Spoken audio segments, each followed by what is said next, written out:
আজ আমার খুব কষ্ট হইতেছে। কেন?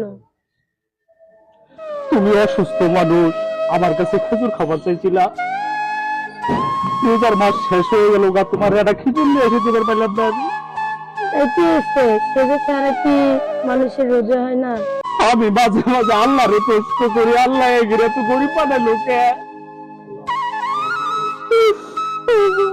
আমাদের একটা মেয়ে, তুমি আমি তিনজন মানুষ, তার কোনোদিন খেজুর তো করার পাইলাম না। বলির মাও দেখো, আশেপাশে কত বড় লোকেরা পোলাও কুরবা কত কি দিয়ে ইফতার করতেছে, খাবার না পায় ফালায় দিতেছে ডাস্টবিনে।